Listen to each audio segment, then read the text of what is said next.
BJP operation start చేసినట్టే ఒక clear indications కనబడుతున్నాయి. ఒక్కొక్క స్టేట్ని కొట్టుకుంటూ వస్తున్నాయి. ఎందుకంటే ప్రాంతీయ పార్టీలు ఎక్కడెక్కడైతే ఉన్నాయో, మిగతా రాష్ట్రాల్లో జాతీయ పార్టీలు అంటే కాంగ్రెస్ ఆర్ బీజేపీ, కాంగ్రెస్ ఉన్న దగ్గర బీజేపీ, బీజేపీ ఉన్న దగ్గర కాంగ్రెస్, ఆ రెండింటి మధ్య డిస్ప్యూట్ లేదు, ఎవరో ఒకళ్ళు కొట్టుకుంటూ వెళ్ళిపోతారు. చాలా రాష్ట్రాల్లో కాంగ్రెస్ని కూడా కొట్టేసి బీజేపీ హస్తగతం చేసుకుంటూ వస్తుంది. ఎక్కడైతే ప్రాంతీయ పార్టీలు ఉన్నాయో ఆ ప్రాంతీయ పార్టీల్లో అయితే బీజేపీ అక్కడ ప్రాంతీయ పార్టీని మింగేయడం అంటే అదేమీ ఇది కాదు, అక్కడ ఓడించడం, వ్యూహాత్మకంగానూ లేకపోతే రాజకీయంగా పైచేయి సాధించి ఆ ప్రాంతీయ పార్టీని కనుమరుగయ్యేలాగా చేయడం, ఇది చాలా చాలా అంటే చాలా స్ట్రాటజిక్గా చేసుకుంటూ వస్తుంది బీజేపీ. మనం మహారాష్ట్రలో ఎన్సీపీని కానీ, లేకపోతే థాక్రేల శివసేనను చూసినా, లేకపోతే ఢిల్లీలో ఆమ్ ఆద్మీ పార్టీని చూసినా, రేపు పంజాబ్లో ఆమ్ ఆద్మీ పార్టీ పరిస్థితి ఏంటనే ప్రశ్నార్థకంగా ఉంది. యూపీలో సమాజ్వాదీ పార్టీని చూసినా, ఇట్లా ఒకటి కాదు, దేశవ్యాప్తంగా ప్రాంతీయ పార్టీలు ఎక్కడెక్కడ, కర్ణాటకలో జనతాదళ్ యూని చూసినా చాలా ఎగ్జాంపుల్స్ ఉన్నాయి. లేటెస్ట్ ఎగ్జాంపుల్ పశ్చిమ బెంగాల్. కాంగ్రెస్ నుంచి ఓడిపోయి ఒక శివంగిలాగా పశ్చిమ బెంగాల్లో 35 సంవత్సరాల కమ్యూనిస్టుల్ని రాజకీయంగా ఊచకోత కోసి అక్కడ అధికారాన్ని చేజిక్కించుకున్న మమతా బెనర్జీ 15 సంవత్సరాలు దీదీ అంటే మొత్తం బెంగాల్ అంతా కదిలి వచ్చే పశ్చిమ బెంగాల్ని దీదీకి చెమటలు పట్టించి ఇంటికి పంపించారు. చివరికి ఇప్పుడు ఆ పార్టీ పరిస్థితి ఏంటంటే కొన ఊపిరితో అంటే కొడిగట్టిన దీపంలాగా మినుకుమంటుంది మమతా బెనర్జీ పార్టీ, తృణమూల్ కాంగ్రెస్. ఎంపీలు వెళ్ళిపోయి కొత్త దుకాణం పెట్టేసుకున్నారు. సగం మంది ఎమ్మెల్యేలు సగం కాదు 300 మంది ఎమ్మెల్యేలు కొత్త దుకాణం పెట్టేసుకుని పార్టీ మాదే అంటున్నారు. రాజ్యసభ ఎంపీలు రాజీనామాలు చేస్తున్నారు. నెక్స్ట్ వాళ్ళు ఖచ్చితంగా ఎటు చేరుతారో ఊహించవచ్చు మనం. ఎందుకంటే బీజేపీ ఒక ప్రిన్సిపల్ పెట్టుకుంది కాబట్టి, మా పార్టీలోకి ఎవరైనా రావాలంటే రాజీనామా చేసే రావాలి అనే ఒక నైతిక సూత్రం ఆధారంగా బీజేపీ వెళ్తుంది. అందుకని ఇప్పుడు బీజేపీ బెంగాల్లో ఏం చేసింది, తృణమూల్ కాంగ్రెస్ నుంచి వస్తున్న 22 మంది ఎంపీలని నేషనల్ సిటిజన్ పార్టీ అనే బెంగాల్కు చెందిన ఒక చిన్న ప్రాంతీయ పార్టీలో ఈ తృణమూల్ కాంగ్రెస్ రెబల్స్ని అందులో మెర్జ్ చేసేసింది, టీఎంసీని. లోక్సభలో టీఎంసీ పక్ష పార్టీని 300 మెజార్టీ ఉంటే వీళ్ళదే కాబట్టి వీళ్ళని తీసుకెళ్ళి నేషనల్ సిటిజన్ పార్టీలో మెర్జ్ చేసేస్తోంది. ఆ ఎన్సీపీ బీజేపీకి ఒక బ్రాంచ్, అంటే ఎన్డీఏలో ఒక భాగస్వామిలాగా. ఎందుకంటే బీజేపీలోకి రావాలంటే వాళ్ళ నైతిక సూత్రాల ప్రకారం రాజీనామా చేయాలి.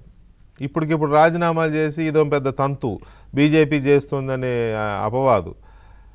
అట్లా కాకుండా వాళ్ళు అటు పోతే వాళ్ళు పార్టీని వాళ్ళే ఇది చేసుకున్నారంటారు, అది ఒక ఆస్పెక్ట్. సో ఇట్లా ఒక్కొక్కటి నరుక్కుంటూ ప్రాంతీయ పార్టీల కొమ్మలు నరుక్కుంటూ వస్తున్న బీజేపీ తమిళనాడులో చిన్న దెబ్బ తగిలింది. ఏఐడిఎంకేతో పొత్తు కలిసి తమిళనాడులో డిఎంకేను ఓడించి ఏదో చేద్దాం అనుకున్నారు. కాకపోతే అక్కడ విజయ రూపంలో అడ్డుపడ్డారు. అది వాళ్ళ గత రేపు అది కూడా పెద్దగా ఉంచుతారని అయితే నేను అనుకోవట్లా. ఇక మిగిలింది సౌత్లో తెలంగాణలో కాంగ్రెస్ వర్సెస్ బీఆర్ఎస్ అన్నట్టుగా ఉంది రాజకీయం. అఫ్కోర్స్ మొన్న సార్వత్రిక ఎన్నికల్లో బీఆర్ఎస్ని ఆల్మోస్ట్ కనపడకుండా చేశారు. 8 బీజేపీ ఎంపీలు గెలిచారు, 8 కాంగ్రెస్ గెలిచారు, 1 ఎంఐఎం గెలిచింది. బీఆర్ఎస్ ఒక్కటి కూడా గెలవాల.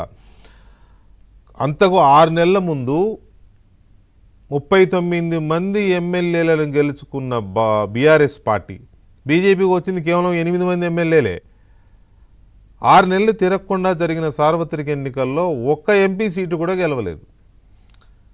అది స్వయంకృతాపరాధమా, లేకపోతే బీజేపీకి పార్టీని అప్పగించేసుకున్నారా, లేకపోతే పరస్పర సహకారం అనుకున్నారో తెలియదు, కానీ అది భస్మాసుర హస్తంలాగా అయిపోయింది. ఇప్పుడు పరిస్థితి ఏంటి అంటే తెలంగాణలో బీఆర్ఎస్ పార్టీ ఉనికికే ప్రమాదం తీసుకొచ్చే రాజకీయ వాతావరణం కనబడుతుంది. ఇది నేను చాలా జాగ్రత్తగా ఆచితూచి మాట్లాడుతున్న మాట. ఎవరైనా అనొచ్చు బీఆర్ఎస్ ఉనికికి ఏమవుతుంది, అది ఉద్యమ పార్టీ, కేసీఆర్ లాంటి మహానాయకుడు ఉన్న పార్టీ. నిజమే, అది ఉద్యమ పార్టీయే. తెలంగాణ సాధించిన మహానాయకుడైన మన కేసీఆర్ గారి లాంటి నాయకత్వం ఉన్న పార్టీయే. కానీ ఏ పార్టీకైనా ఎంతటి పార్టీకైనా ఎంతటి నాయకత్వానికైనా ఉద్దాన పతనాలు ఉంటాయి. తెలుసో తెలియకో తప్పులు జరుగుతాయి.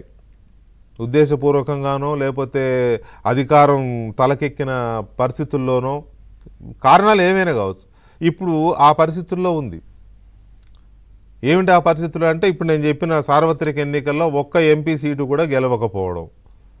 అది ఎందుకు గెలవలేదంటే తెలంగాణలో ఎవరిని అడిగినా చెప్తారో అది నేను చెప్పవసరలా. బీజేపీకి అన్ని సీట్లు ఎలా వచ్చాయని. రైట్, నేను మళ్ళీ ఇప్పుడు ఆ వివాదంలోకి వెళ్ళదలుచుకోలేదు. కానీ కాకపోతే బీఆర్ఎస్ పార్టీలో కీలకమైన నాయకులు ఎవరు అని అంటే కేసీఆర్ గారు, అందులో సందేహం లేదు. తర్వాత కేటీఆర్ గారు, అందులోనూ సందేహం లేదు.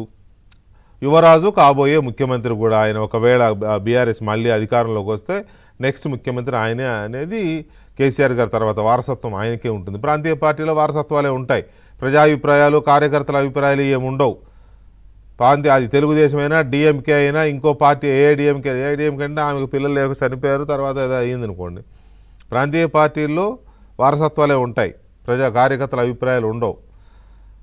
ఇక్కడ కూడా అంతే, అదే వర్తిస్తుంది. సో ఈ సిచ్యువేషన్లో బీఆర్ఎస్ పార్టీలో మరొక కీలక నేత ఎవరు అంటే హరీష్ రావు.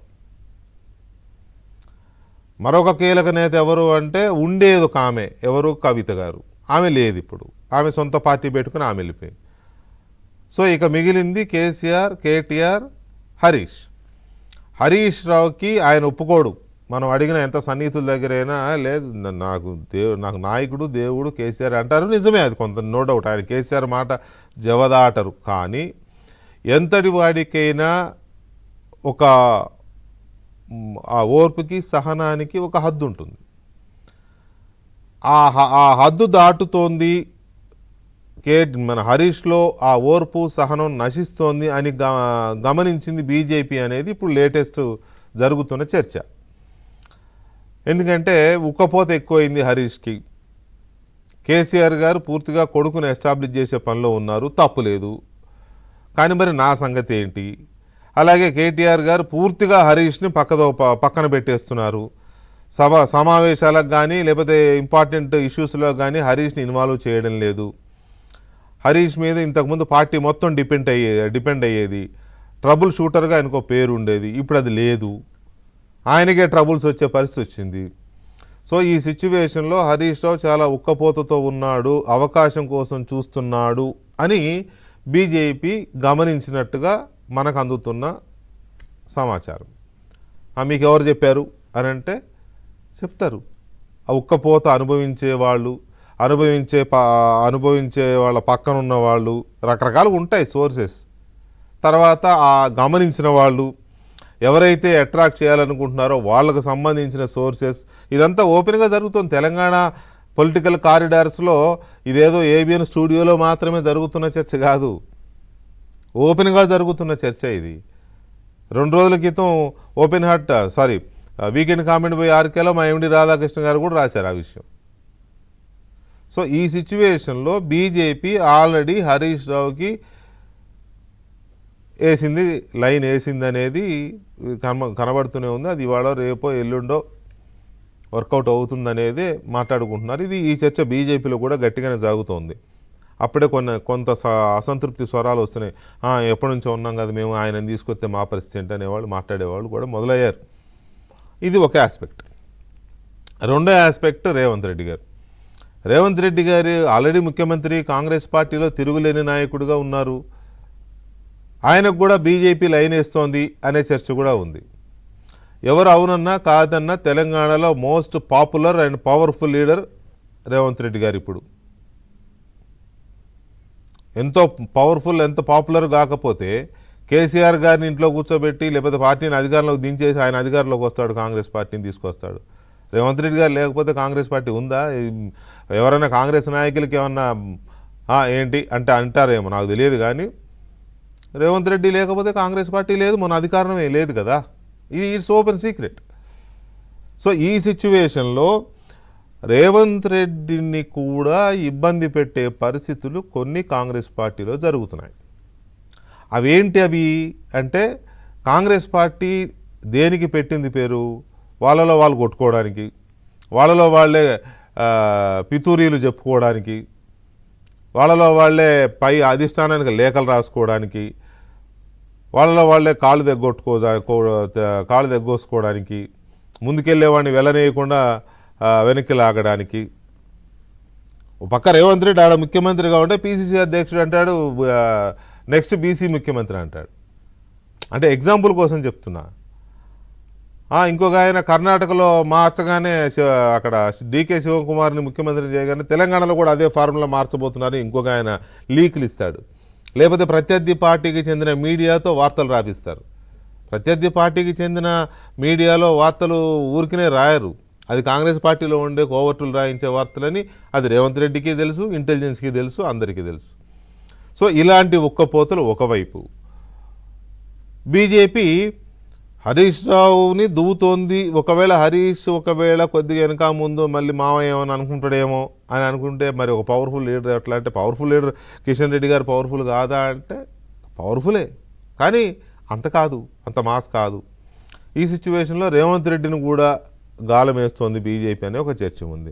రేవంత్ రెడ్డి గారు ముఖ్యమంత్రిగా ఉన్నాడు కదా, వెళ్తాడా అంటే అంతకుముందు అక్కడ వేరే రాష్ట్రాల్లో ముఖ్యమంత్రిగా చేసిన వాళ్ళు బీజేపీలోకి వెళ్ళి కంటిన్యూ అయ్యారు ముఖ్యమంత్రులుగా. ఆ చరిత్ర కూడా ఉంది.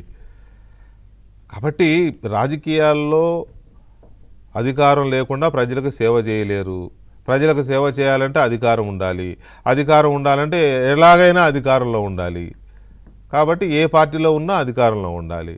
ఏది అసాధ్యం కాదు, ఏది జరగదు అని చెప్పుకోవడానికి అవకాశం లేదు. రాజకీయాలకు కాదేది అనర్హం అన్నట్టు ఇది ఇలాగే జరుగుతుంది. అయితే అటు హరీష్ రావు గారు కానీ ఇటు రేవంత్ రెడ్డి గారు కానీ బీజేపీ చేస్తున్న ఆపరేషన్ తెలంగాణ ఎంతవరకు సక్సెస్ అయ్యే అవకాశం ఉందనే దిశగా చర్చిద్దాం ఒక చిన్న బ్రేక్ తర్వాత. లేదు ఎవరో